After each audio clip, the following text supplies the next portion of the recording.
ఓ శ్రీ గురుభ్యో నమః. ఓ శ్రీ మహాగణాధిపతి అందరికీ నమస్కారం. ఈ వీడియోలో 20 ఏప్రిల్ 2024 శనివారము శ్రీ క్రోధినామ సంవత్సరం పంచాంగ వివరాలు మరియు తారాబలము, చంద్రబలము మరియు ఈరోజు పుట్టిన శిశువుల యొక్క శాంతి వివరాలు మరియు ఈరోజు చేయాల్సిన ప్రత్యేక రెమెడీ ఏంటి, ఈరోజు జమ చేయాల్సిన సూత్రం ఏంటి, ఈరోజు ప్రయాణానికి వారసుల వివరాలు ఈ వీడియోలో. 20 ఏప్రిల్ 2024 శ్రీ క్రోధినామ సంవత్సరము, చైత్రమాసము, వసంత ఋతువు, ఉత్తరాయణము. ఈరోజు సూర్యోదయం 5:49 అవుతుంది. సూర్యుడు 6:15 అస్తమిస్తాడు. ఈరోజు తిథి శుక్ల ద్వాదశి రాత్రి 10:35 వరకు ఉంటుంది. నక్షత్రము పూర్వ పల్గొన నక్షత్రము, ఉబ్బ అంటారు. మధ్యాహ్నం 2:25 వరకు. యోగము ధ్రువము రాత్రి 2:59, కరణము భవ ఉదయం 9:48. శుభ సమయాలు సాయంత్రం 5 నుంచి 6 వరకు. రాహుకాలం ఉదయం 9:30 నుంచి 9 గంటల నుంచి 10:30 వరకు రాహుకాలం ఉంటుంది. యవగండము 1:30 నుంచి 3 వరకు ఉంటుంది.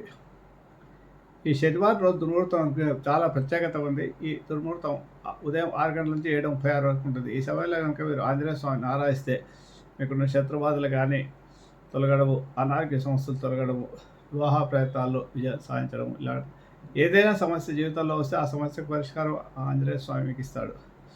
ఇకపోతే వర్జము ఈరోజు రాత్రి 10:25 నుంచి 12:11 వరకు. అమృత గడియలు ఉదయం 7:21 నుంచి 8:07 వరకు ఉంటాయి. ఇవి ఈరోజు పంచాంగ వివరాలు.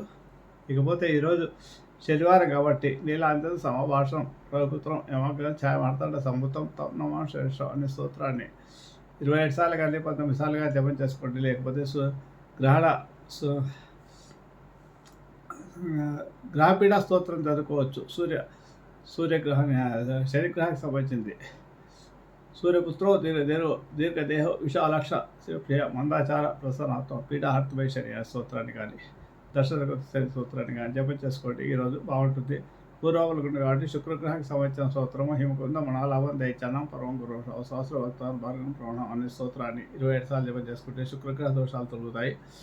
ముఖ్యంగా ఈరోజు వర్జ శుభ దుర్ముహూర్తం 6 నుంచి 7:36 వరకు ఉంటుంది. ఈ సమయంలో ఆంజనేయ స్వామిని ఆరాధిస్తే అష్టోత్తర మాత్రం కాలభాగంలో విన్నవి చేస్తే మీకు అధిక శుభాలు లభిస్తాయి. హనుమాన్ చాలీసా పారాయణం చేయండి.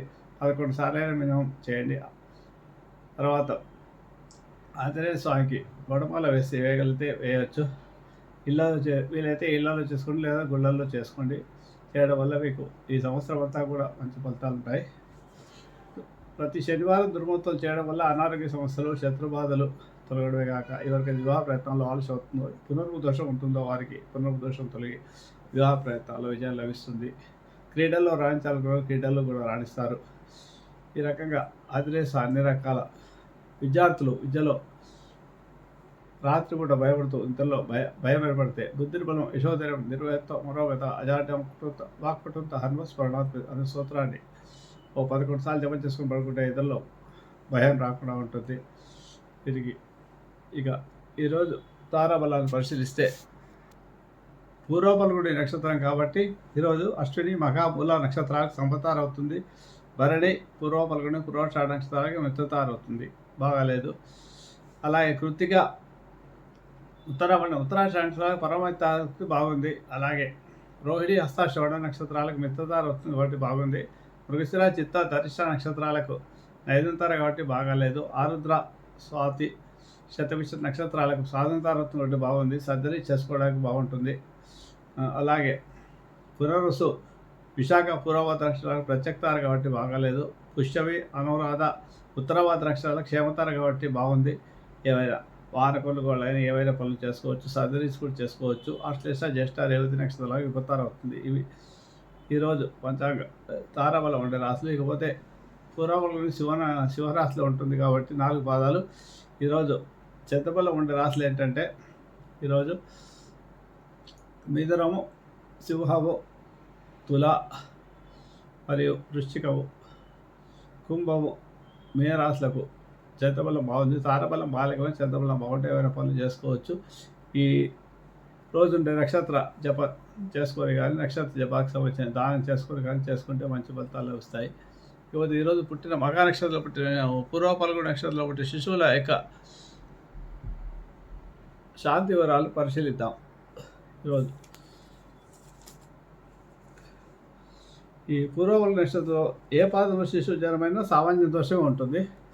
ఈ దోషానికి సామాన్య శాంతి అంటే ఆజ్యంలో తండ్రి శిశువు యొక్క ముఖాన్ని మొట్టమొదటిసారి చూడాలి, తర్వాతే డైరెక్ట్గా చూడాలి. అలా చూడడం వల్ల ఈ దోషం తొలగిపోతుంది. పురుషుడు పుట్టే ధర్మాత్ముడు కార్యాలు నెరవేర్చేవాడు, సమర్థుడు. నృత్యంలో డ్యాన్స్లో వీరికి ప్రావీణ్యత ఉంటుంది.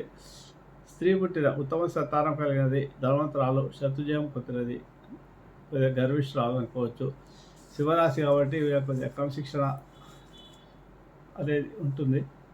వీరికి తప్పకుండా అహంకారం కూడా ఉంటుంది వీరికి. ఇక పోతే ఈరోజు శనివారము ప్రయాణ వారసుల తూర్పు వైపు ఉంటుంది కాబట్టి తూర్పు వైపు ప్రయాణం చేయకూడదు. తూర్పు వైపు ప్రయాణం చేస్తే ఇబ్బందులు ఏర్పడతాయి, పనులు సాగవు. కాబట్టి వాయిదా వేసుకోవడం మంచిది. ముఖ్యంగా ఈరోజు దక్షిణ వైపు ఏమైనా పనులు ఉంటే వెళ్ళి చేసుకుంటే ఆ పనులలో మీకు ఇబ్బందులు, ప్రయాణంలో కూడా ఎలాంటి ఇబ్బందులు రావు. అలాగే తప్పనిసరిగా మీరు తూర్పు వైపు వెళ్ళి పని చేసుకోవాలనుకుంటే ముందు దక్షిణం వైపు వెళ్ళి పనులు చేసుకొని ఆ తర్వాత తూర్పు వైపు వెళ్ళి పని చేసుకుంటే దానివల్ల మీకు కొంత ఇబ్బందులు తొలగుతాయి. ఇవి ఈరోజు పంచాంగ వివరాలు. శుభమస్తు.